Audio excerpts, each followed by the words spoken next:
What's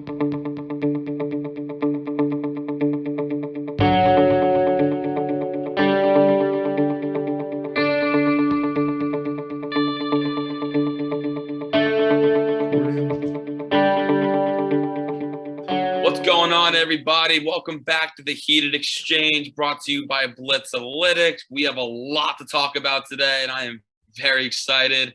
Jett, how's your week been? My week has been good. A lot of classes, a lot of homework. Actually, just started my flag football league for intramurals here at University of Tampa. We have our first game tonight, so that should be a lot of fun. You must be enjoying left bench. How's that for you? Left bench, come on, Austin. I'm the captain of the team. That's a sorry ass team. Excuse my language. And you want to know what the name of the team is? I don't really want to know, but I'm gonna hear it anyway. You're actually gonna laugh at it. So you're like it. The name of the team is 11 and a half men. Do you know who the half is? You are canceled. You are so you should be canceled. Canceled? You should be canceled. That team name is literally shitting on me, and I'm the half. You're barely worth a half. All right. Episode 12. Yeah, like Austin said, great show for you guys planned. We're gonna talk about the Blitz League as always. Talk about some buy low, sell high candidates, along with some good and bad playoff schedules. Now we are towards the halfway point of the NFL season. Fantasy playoffs is obviously 15, 16, 17. So we're approaching that rather quickly. So we'll get into all of that. Then we'll go into the Thursday night football preview where we'll go over unders, game picks. And then for the first time ever on this podcast, Austin and I will be going game by game, making our pick for each game. And at the end of the season, one of us is going to win. One of us is going to lose. And Austin, we want to tell everybody what's going to happen for whoever loses.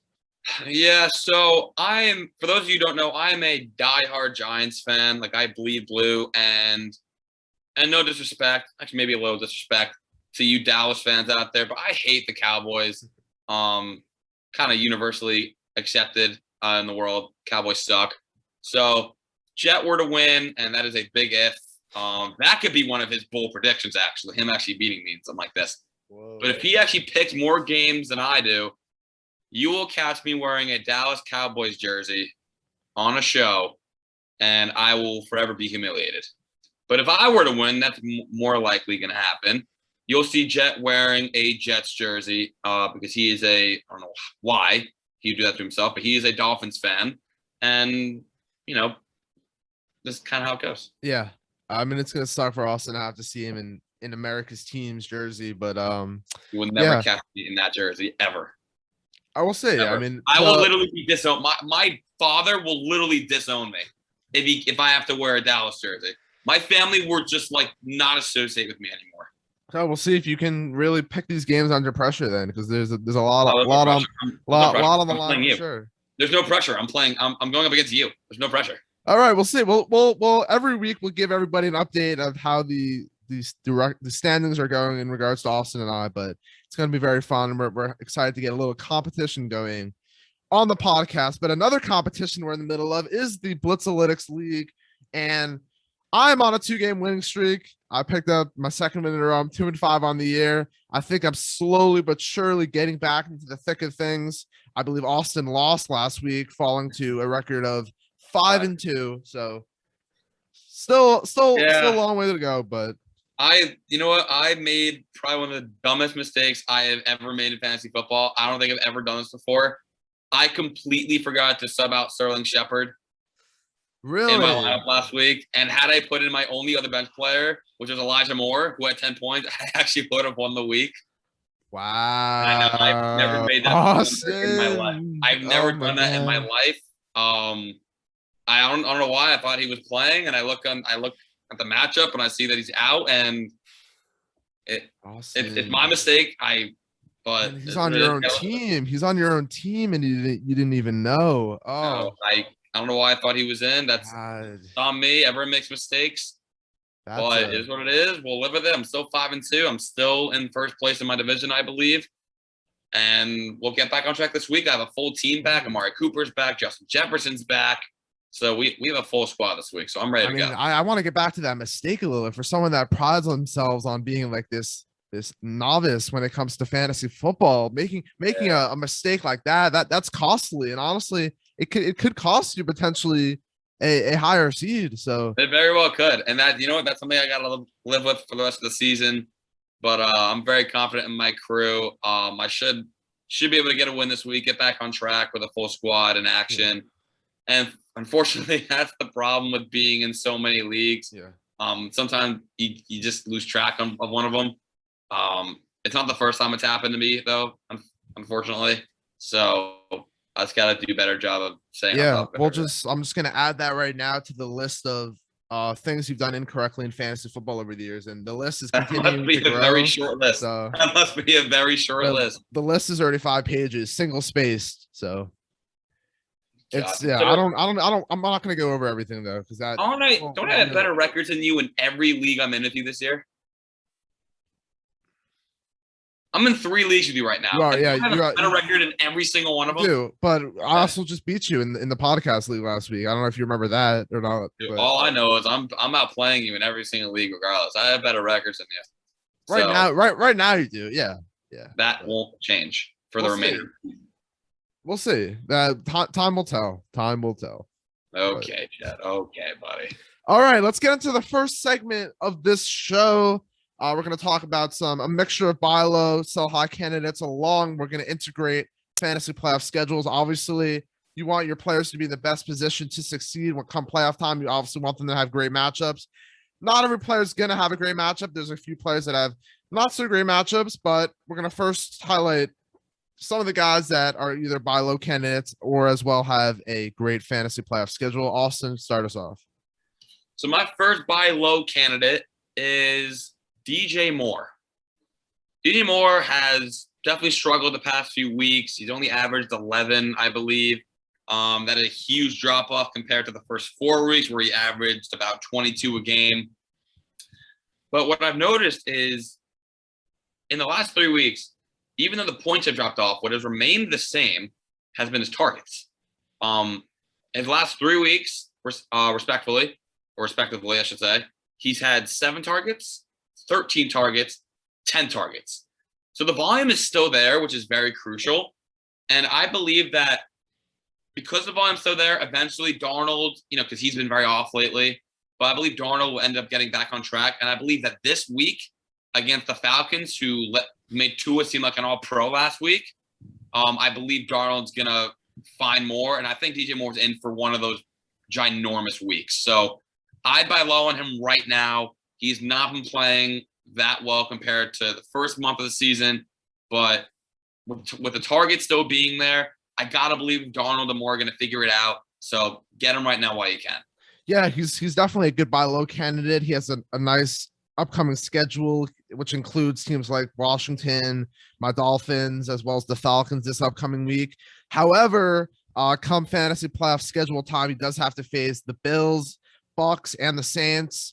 Obviously, the Bucks secondary has not been great. The Bills have allowed the second fewest points to opposing wide receivers.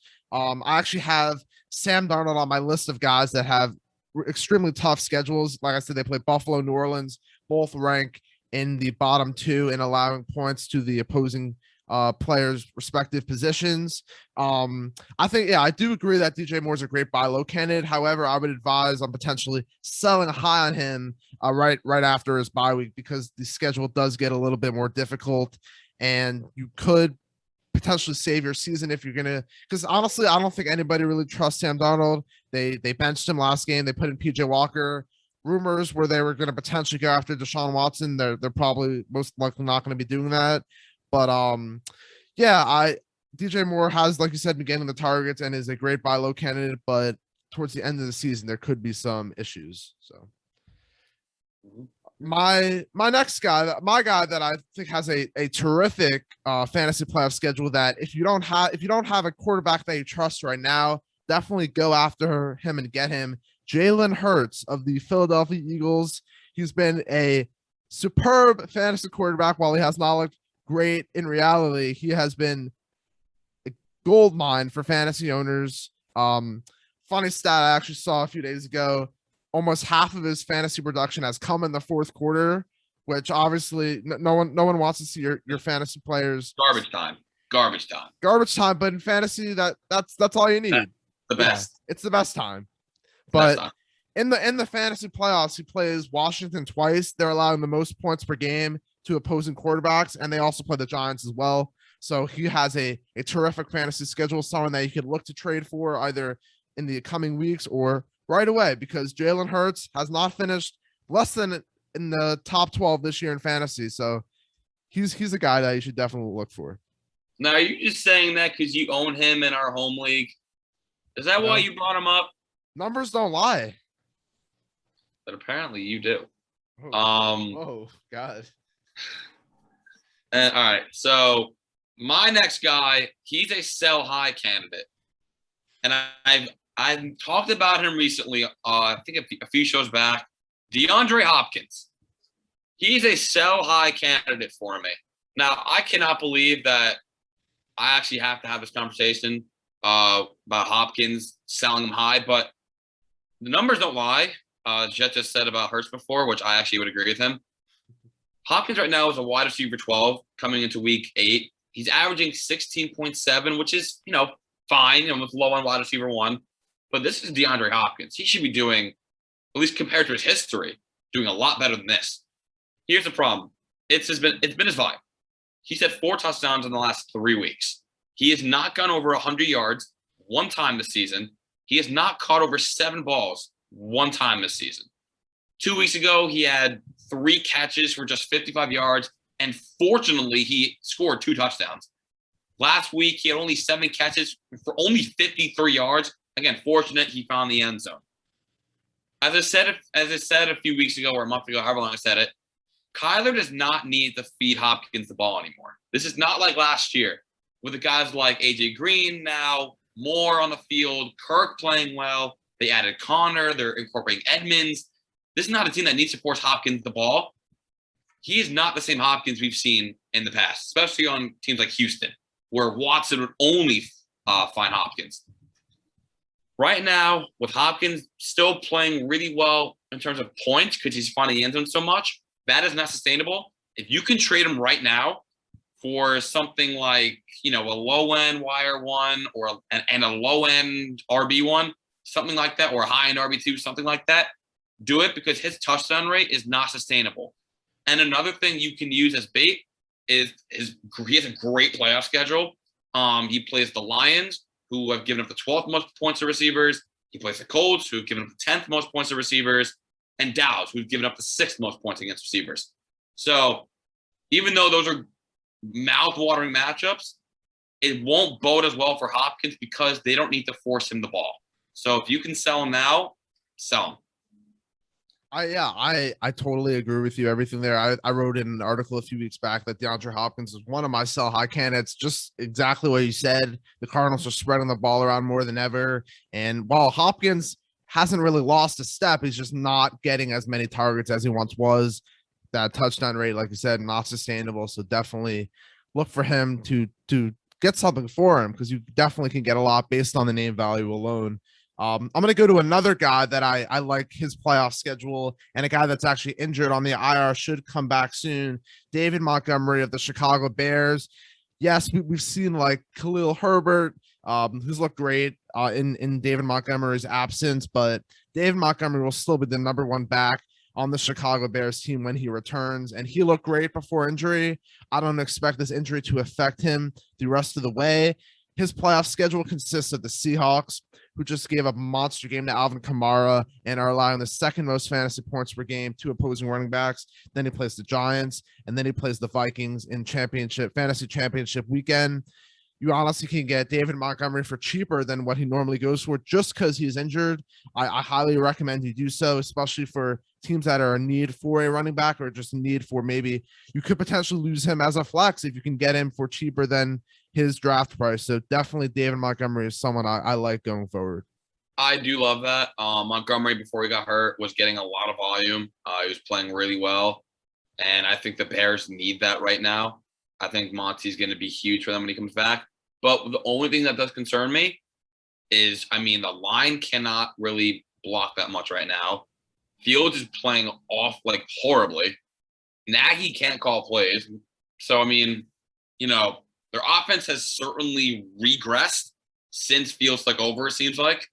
I actually think they look better with Dalton on the field. But, again, I can't argue with the numbers. And, I mean, Montgomery's been very good. He's a workhorse back. But just be careful because the Bears' offense looks, atrocious. But, again, I'm not opposed to that. So then my final guy, and again, I cannot believe I'm actually talking about this today. He's a sell high, comes back next week, Christian McCaffrey. Yes, that's why I had. Yeah, I agree. Sell high on him right now. I cannot believe we have to have this conversation. But so first 2 weeks of the season, averaged 26.2. He didn't finish his third game. This guy's the best player in the world when he's healthy in fantasy. He is undisputably the best player. But here's the problem. I don't think he's going to finish up the season. Last year, same thing happened. I think he went on IR in the middle of the season, tried to come back, and ended up going on IR again for the remainder of the season. It looks like the same thing this year. He has a hamstring injury. Those don't go away. And especially for someone who has his workload, he's going to be overexerting himself again. And although he may end up playing a few weeks and dominating again, I don't think his body's going to be able to hold up. Look at guys like Saquon who can't stay healthy. Even guys like Dalvin Cook, who's not always healthy every week. And Julio, he's had a huge workload his whole career, and you see his body now starting to break down a little bit. Frankly, with McCaffrey, I think you got to trade him now, or try to trade him next week when he's designated to return. You can get low-end RB1s, low-end wire ones for him. And in my opinion, it pays more to have security than keeping a guy who is a very high risk, very high reward player. So I would get rid of him. I agree with everything you said. And on top of that, even if he is back and healthy, his fantasy playoff schedule is not fun at all. He plays the Bills, who have allowed the second fewest points to opposing running backs, the Bucs, who have allowed the 10th fewest to opposing running backs, and then the Saints, who have allowed the 4th fewest points to opposing running backs. So, yeah, McCaffrey's matchup proof, but will we see him out there? No one really knows. It's not really a risk that I'm willing to take. I know Austin's not willing to take that risk as well. If you have him on your team, I advise you just sell him. I mean, it's the name value is going to get you a lot. Make it known in your group chat, wherever the hell you're in. Make it known that Christian McCaffrey is on the market, and I would get rid of him while you can. Obviously, look, he can end up finishing up the season strong. He may not get hurt, but history has shown us that he is much more likely than not, to get hurt again. And that's a headache that can be easily avoided. Yeah, I definitely would not sell low on him. At that point, it would just make more sense to hold on to him. But there's going to be one or two people in your league that will bite on Christian McCaffrey, like I said, because of his name, because of what he's done in the past. So definitely check into that in your leagues. I'll go with one final guy, not necessarily a sell high guy because he's been performing out of his mind. Kyle Pitts, tight end for the Atlanta Falcons, has come on strong in recent weeks. But unfortunately does have a tough playoff schedule towards the end of the season. He plays the 49ers, who have allowed the 6th fewest points to opposing tight ends, the Lions, who have allowed the 7th fewest points, the 8th fewest points to tight ends, and the Bills, who have allowed the 5th fewest points to opposing tight ends. Kyle Pitts, his last 2 games, he's played the Falcons and the Dolphins, both plus matchups for any fantasy player out there. Matt Ryan has seemingly liked targeting Kyle Pitts over Calvin Ridley these past several games. And yes, Kyle Pitts is going to have a great career and he's probably going to have a remarkable end to the season, but he's someone that you could potentially get a lot for before the playoffs, fantasy playoffs come around, just because of his schedule. And Matt Ryan hasn't looked as great as he has in the past. While he has been targeting Kyle Pitts a lot, he is someone that I would definitely test the market on. I like that. I like that a lot. Before we move on, I actually have one more I want to talk about. Go ahead. This is the buy low candidate. Now, this is not foolproof to me. This is maybe a stretch, but I am a believer in him. Julio Jones. I think he's a guy you can buy low on. I'm a believer in him. I actually went out and I acquired him today in our home league. He's had a rough start in 2021, to say the least. I mean, he's I think wide receiver 68 right now in PPR formats. He's only averaging 9.4. He's already missed a couple games. But I'm very optimistic with Julio. He's not on the injury report this week. And this week he goes up against the Colts, who have given up the 10th most points to wide receivers. The Titans also play the Rams, the Saints, and the Patriots down the stretch. All tough run defenses. And I think those games are going to be games where they're going to make Tannehill win it.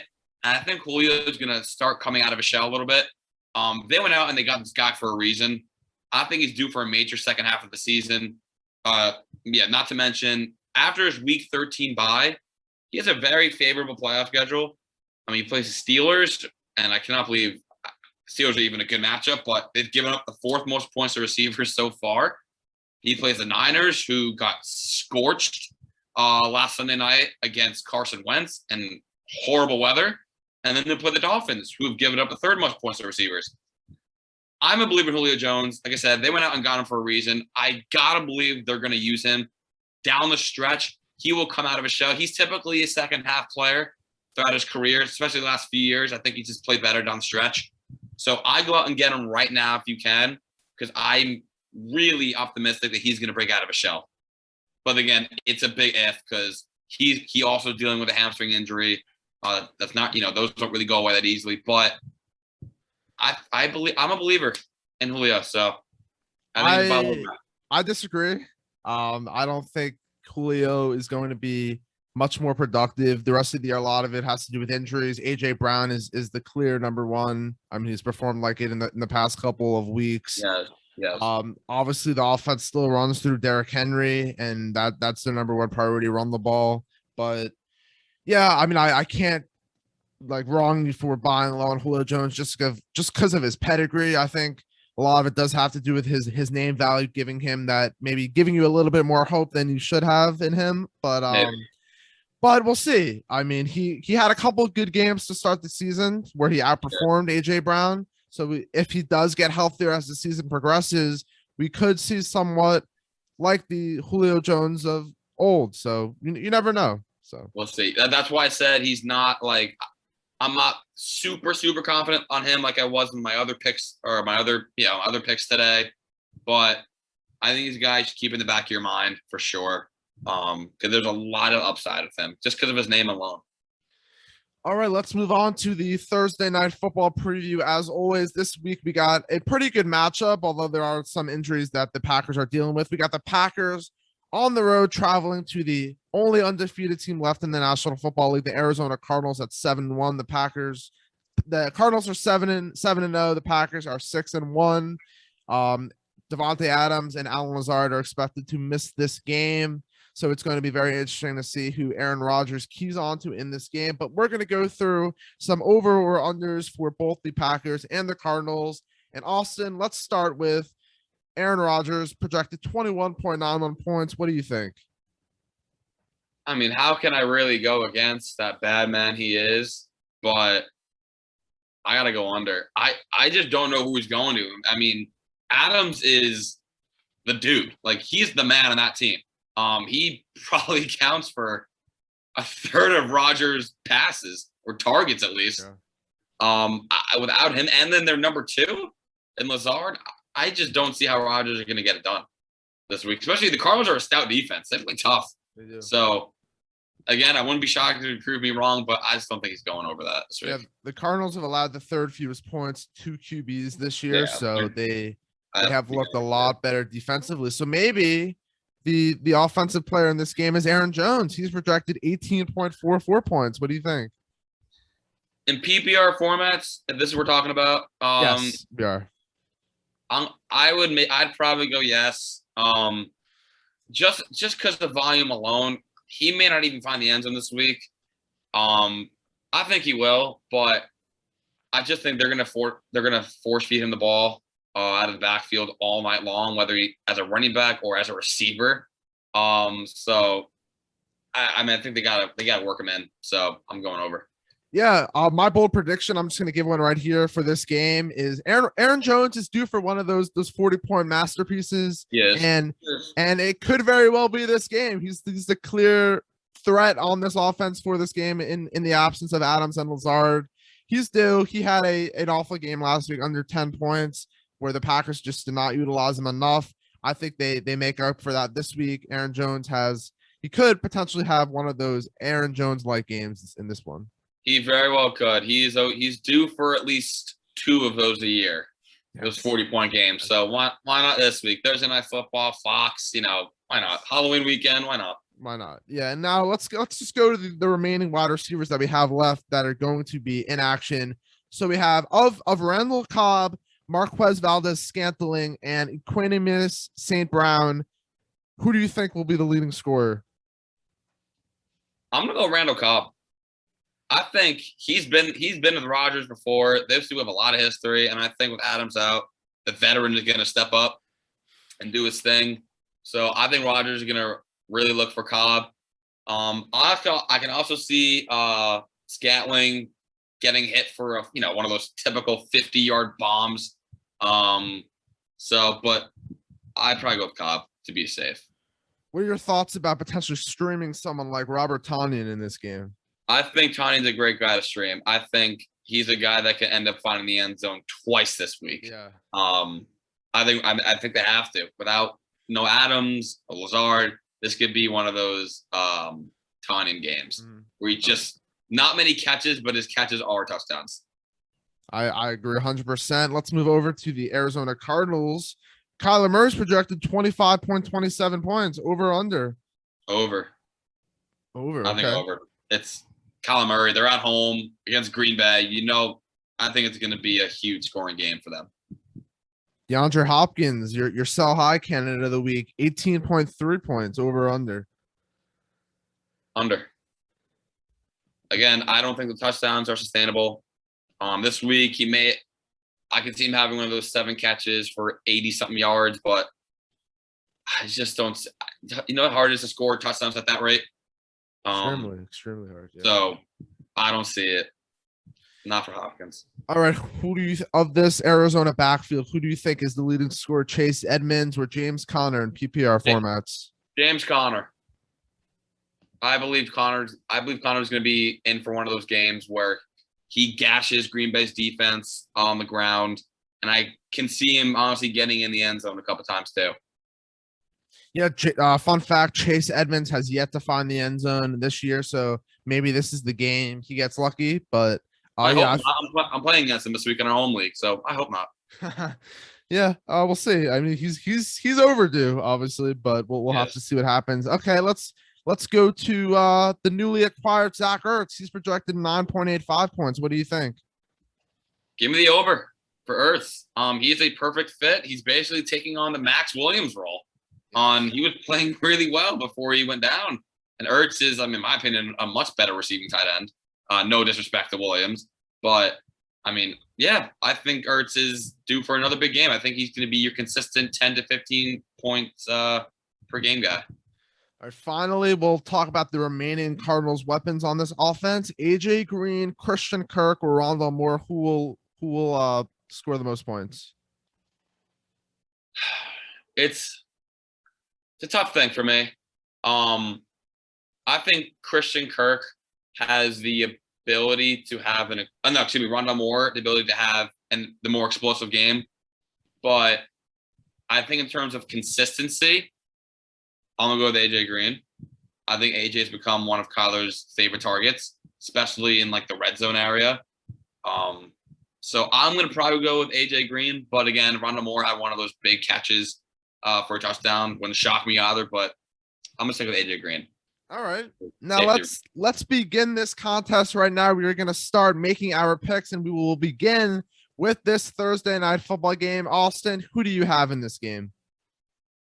I have the Cardinals. They're at home. I don't think they've been going undefeated for the whole season, but I don't think this is the week just because the Green Bay's short. If they had Adams, I'd probably pick Green Bay, but without him, I just don't think the Packers will have enough offense considering their defense is not that great. So give me the Cardinals. I'm actually going to pick the score just to make it fun. 31-20. That's my final prediction for Thursday night. Yeah, I'm with you. I would have gone with the Packers as well if Devontae Adams there. I think it's a huge difference maker in this game. So I am going to take the Cardinals. They're obviously not going to go undefeated, but I do think they win this game.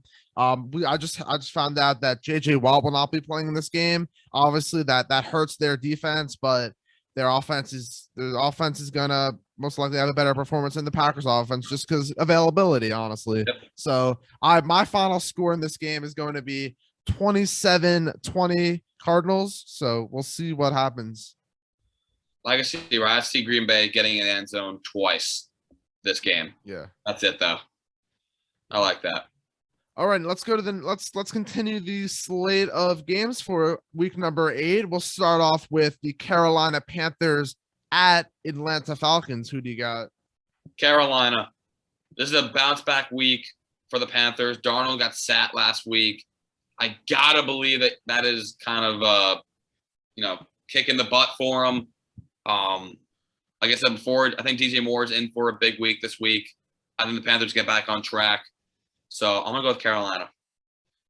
Yeah, this is a tough one. Obviously the game is in Atlanta. The Panthers are 3-4. The Falcons are 3-3. I would say I would like to go with the Falcons here, but they almost lost to the Jets, and they almost almost lost to the Dolphins. So I'm gonna Sam Darnold has to bounce back eventually. The Panthers have a solid defense to be able to stop some of the Falcons' weapons. So I hate to agree with Austin again, but I am going to go with the Panthers. You just cop. I thought it was supposed to be a contest. Were you copying me? We'll switch it up. I'll go first this time. Now we have the 5-2 Cincinnati Bengals traveling to the New York Jets, the 1-5 New York Jets. This is a pretty easy one for me. I'm going to take the Bengals in this one. They're the best team record-wise in the AFC right now. The Jets will be starting Mike White at quarterback this week.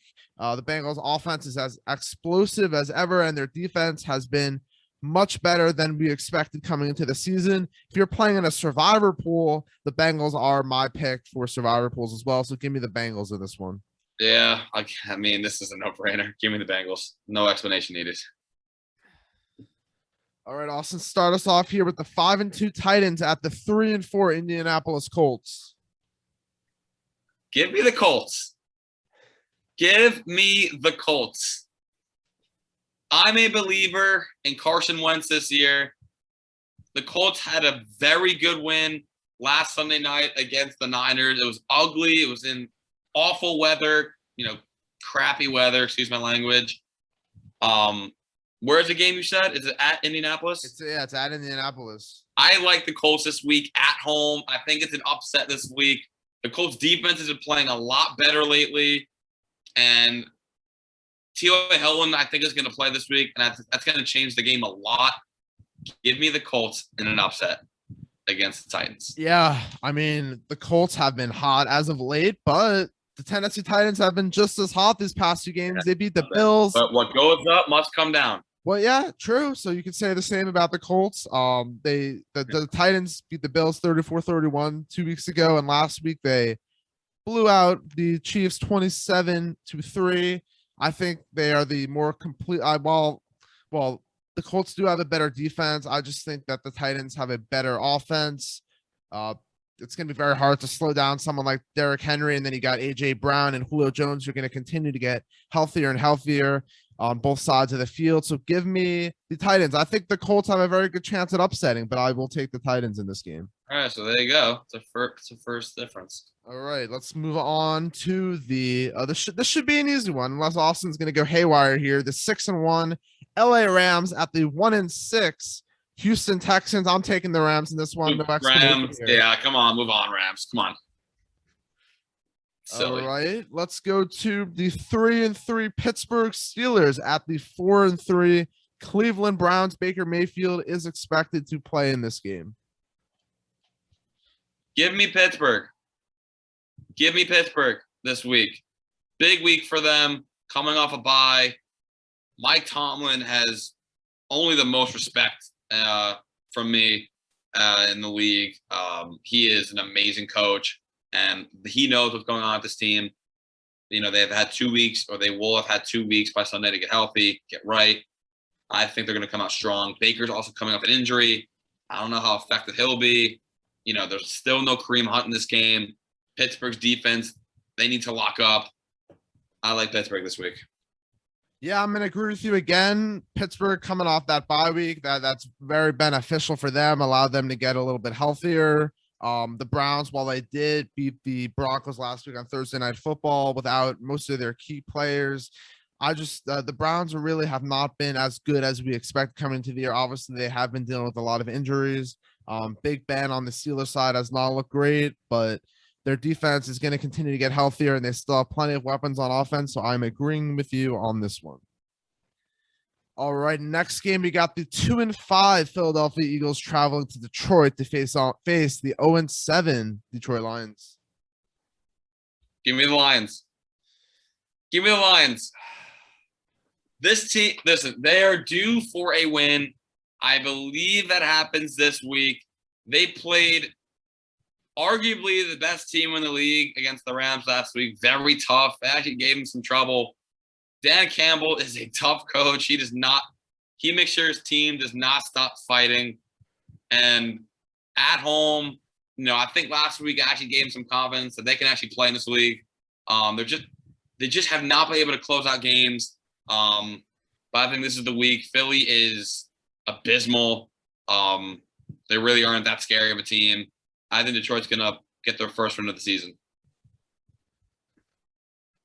Yeah, I love this is a very tempting pick to pick the Lions in an upset here, but this has just not been their year. They've been extremely unlucky, unfortunately, and I think while the Eagles are not a great team as well, I think offensively the Eagles will just have a little bit more in this game than the Lions. While it is in Detroit, give me the Eagles and Jalen Hurts' garbage time to win this game. Oh my God. You with your Jalen Hurts. My God. All right, I'll start us off here with this one. The 2-4 49ers going to Chicago to face the 3-4 Bears. It's a pretty easy one for me. I'm taking the 49ers on the road. The Bears just look a mess. They're not even going to have their incompetent head coach anyways due to COVID, most likely. He's going to be sitting out. The 49ers need to have a bounce back week after losing to the Colts on Sunday Night Football. So give me the 49ers to pick up their third win. Give me the Niners as well for the same reasons. All right. The 1-6 Dolphins going to face the 4-2 Buffalo Bills. I don't even why you're asking this. Buffalo, I know you're going Buffalo. Don't even act like I'm wrong. So let's move on from that. For this one's actually an interesting one because I'm just kidding. Unfortunately, the Buffalo Bills are going to win. Yeah, I hate to say it, but you actually had me for a second. That's the all right.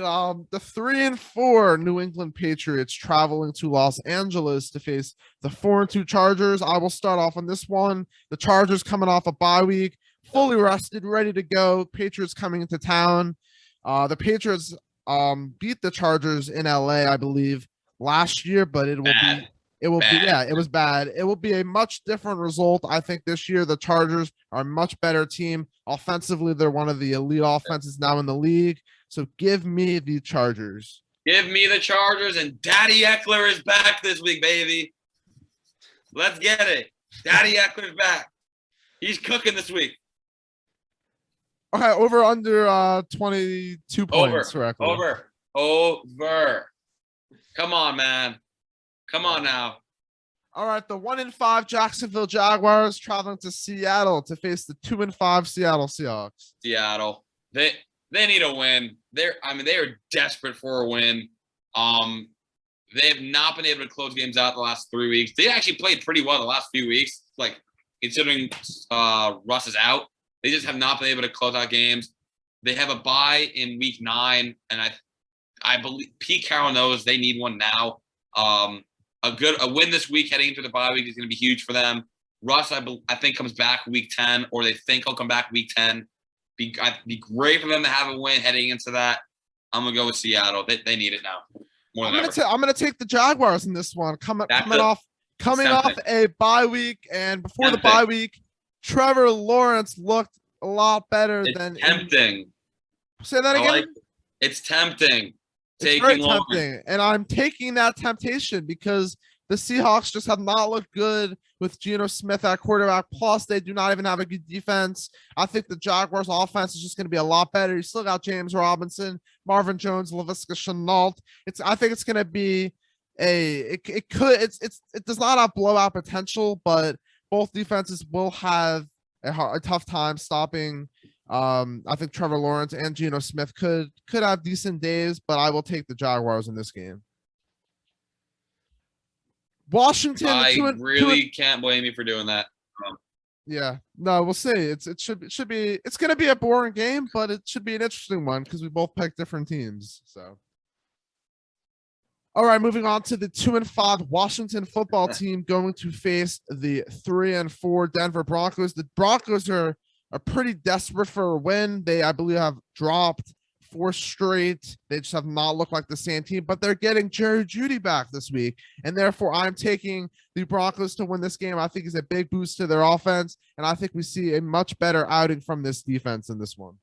I would have to agree. I think the Broncos are due for a win. Getting Jerry Jeudy back, he's a stud, and I'd like you to trade him to me at some point this week. It's annoying that you haven't already, but I agree. I think Denver's in for a win this week. Washington just has nothing this year, so it's an easy one. All right, the 6-1 Tampa Bay Buccaneers going to face the 4-2 New Orleans Saints. Is this the Jameis Winston revenge game? I do not believe so. The Saints have absolutely no offense right now. They can barely score last week against Seattle. Tampa's coming off a 38-point outing against the Bears. So obviously, the Bears aren't good, but they don't have a bad defense. This is a no-brainer for me. The Bucs have a great defense. Bruce Arians, he knows Jameis Winston. So this is a no-brainer as well. Tampa. Yeah, there's really not much to be said. I think the Buccaneers are going to win this game pretty easily. While it is an in-division game, I just don't think the Saints will be able to keep up. I agree. Let's move on to the Sunday night game, which is going to be a good one, especially for fantasy purposes. The 5-1 Dallas Cowboys going to face the 3-3 Minnesota Vikings. Austin, let me ask you this: do you have a bold prediction for this game? I do have a bold prediction for this game. And my bold prediction is that Kirk Cousins is going to throw. He's going to scorch Dallas's defense on Sunday night for at least 350 yards and 4 touchdowns. Wow. Okay. And Dallas has been playing very well lately defensively, and this is why I think Minnesota is going to win this game in an upset. And yeah, that's what I got. All right, my bold prediction for this game is I believe that Ezekiel Elliott and Dalvin Cook will finish number 1 and number 2 respectively in PPR leagues this year. Obviously, they both have the potential to finish as the number 1 overall running back every week, but to have both of them potentially be in the same game, that would be pretty remarkable. And that is something that we definitely could see just because of how high powered both of these offenses are, and I think it's going to be a great game overall. Didn't you have a bold prediction like this recently where you 2 running backs in the same game? We're going to finish 1 and 2.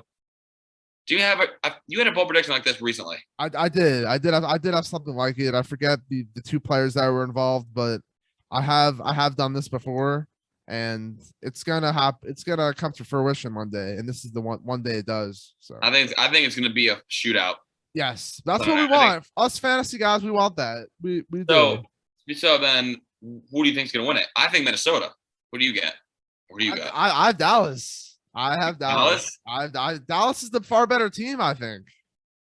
They are more talented, but this is, I don't know, at home, Minnesota. I don't know. I'm a believer. Both teams are fresh and coming off buys, and the thing that I think separates both of these teams is the Cowboys defense, which has been a lot better than what we saw last year. Trayvon Diggs is in the conversation for defensive player of the year. I think he leads the NFL right now in interceptions. I think that will be the difference in this game. They find a way to slow down a little bit Justin Jefferson, Adam Thielen, and company. So it's. I think this could end up being the game of the week.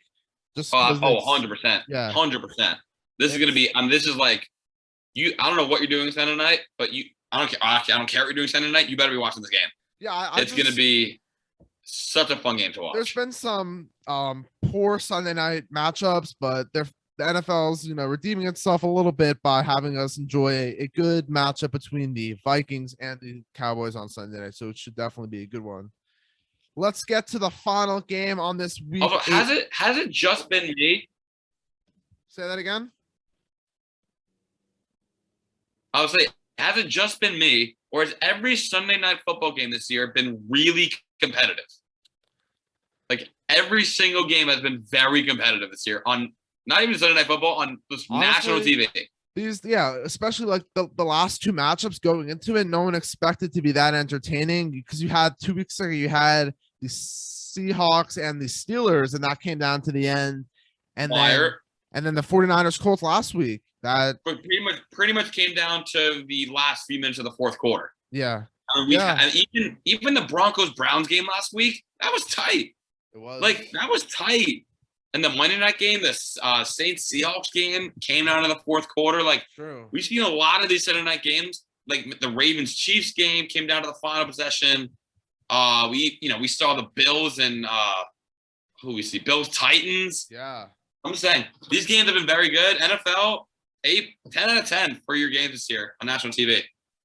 Yeah, going into a lot of this matchups, maybe people were like, I know I was skeptical because I didn't know what we were going to get from a lot of these teams, considering like we weren't expecting to see Geno Smith on Sunday Night Football. No, of course not. Like we weren't, those kinds of things, but they definitely have proven to be good games to watch. But let's get to the final game of this week 8 slate. We got the 2-5 Giants coming off a big win, traveling to Kansas City to face the struggling 3-4 Kansas City Chiefs. Who do you got? God. Don't do it. I'm doing it. Don't do it. Go Big Blue, baby. Oh, go Big Blue. God. Giants all the way. Give me Big Blue. In an upset at Kansas City. KC cannot defend anybody right now. Their offense looks awful. The Giants played really well last week against Carolina, considering they had nobody in the game. No Shepard, no Slayton, no Saquon, no Galladay. They were missing literally their entire starting offense, and they still dropped 25 points against a pretty stout Carolina defense, but do say so. This is an upset. Big Blue. I cannot think that the Chiefs are going to get any worse than this. I think this should be an easy win for them. That's why I'm picking the Giants, because the whole country is going to be on the Chiefs. I have to be with the whole country on this. It's still Patrick Mahomes at quarterback. You still have Travis Kelce, Tyreek Hill. Yes, the defense sucks right now, but offensively, I don't think the Giants are going to be able to keep up. I really don't. Listen, I really don't blame you for picking the Chiefs. I have to pick the Giants. If I don't, I'm going to feel like a traitor. So I have to go with Big Blue. But also, I'm a believer. Last week was just the beginning. So, but we'll see. We'll see what happens. I'm excited though. All right, so just a recap. So there's 15 games on the slate this week, and Austin and I differ on 6 of them. So those are going to be the deciding factor in who comes out on top this week. Obviously, the Giants are not going to win, so we know how that's gonna stand. So yeah. Anything By the way, did you see the Knicks last night? Did you see them? This is a fantasy football podcast. No one can care. Did you see the Knicks last night? Get the double over Philly. Joel Embiid, who? You lost to the Magic. You lost to the Magic, so. Yeah. We're 3-1. Where do you guys right now? 2-1. Yeah. It's not 3-1, so. 3-1 after tonight. But did you see them? Did you see that bad? No one watches the Knicks. Evan Fournier. Mitchell Robinson locking down the best big in basketball. No. Nah. Go Knicks, baby. Sorry, I had to say it. You done? You Yeah, but sure. Yep. One thing you were looking to see from someone on your fantasy team this week that has not been producing for you. You have someone. Yeah. For me, that guy is Jacoby Myers. In our home league especially, he has been such a good receiver, but he just cannot find the end zone. And I'm not starting him this week for that reason. Also because the Chargers are a good defense. But I would like to see Myers for once find the end zone. So I am looking for Mac Jones to finally give him his opportunity. So that is the guy this week I'm hoping, and I hope this every week, but this week I hope he comes out of a shell. I hope he gets 6. But that's a big if. So how about you? Yeah, I don't really have necessarily anything for any of my teams, but next time we are recording this episode, I am hoping that Deshaun Watson is still a Houston Texan. Yeah, I have to agree with you on that. Yeah, I don't know what the Dolphins are thinking getting Watson. That's just I don't get it. He's not the biggest issue that you need to address right now. He should be getting traded to jail, not to another NFL team right now. Okay. I'm not gonna be that aggressive. I just can't stand that the Dolphins have apparently agreed on a structure for the deal and they're just waiting like the issues and all that stuff. So I hope it falls through, but we'll see. We'll see. I'm gonna text you immediately if the Dolphins actually get him. I think it's gonna be the worst thing for your organization. Because you're gonna have to pay him a boatload of money. That means you're not gonna be able to build around him. But hey, but again, it's probably great being a Dolphins fan. So good to be Jett Rosenstein and that beard of yours. Had to say it again because that thing looks. I mean, seriously, does it have like a mind of its own? Yeah, it does. Like, did you name it? I did not name. Do you have any idea? I'm gonna name it. I'll name it Daddy Eckler. That's what I'll name it. No. Yes. Stop it. Yes. Stop yes. it. I like no. that. Yeah. No. Yeah. I coined it. No. I coined it. Daddy Eckler does good. Your beard does not do you any good. It does. It has been doing me good actually. Has it been? Yeah. That's such a lie. It's not a lie. That is such a lie. That is such a lie. Not at all. Okay. Clear screwing with your brain. That thing is literally grown into your brain. It is messing with your mind. Messing with your mind. If there even is one in there. We'll see whose mind picked these games correctly. That's what we'll really see. So okay, Jett. Okay. Episode number 12 has come to a conclusion. We know you would want to hear us talk for hours and hours. Keep going, but unfortunately we have to wrap up here. It was another great one. Still plenty of more episodes to get you ready, to get you a fantasy championship. That's the ultimate goal for each one of episodes. Get you one step closer each week to the promised land. Austin, do you have anything to add before we get out of here? You know the drill. Check out blitzlytics.com. We're posting articles every week, not just me and Jett, but the rest of the team. And again, as always, we are here for you for whatever you need. And Jett, anything you got to say? Yeah, if you cannot handle the heat, get out of the kitchen. Jett. Thank you, everybody, and we will see you next time.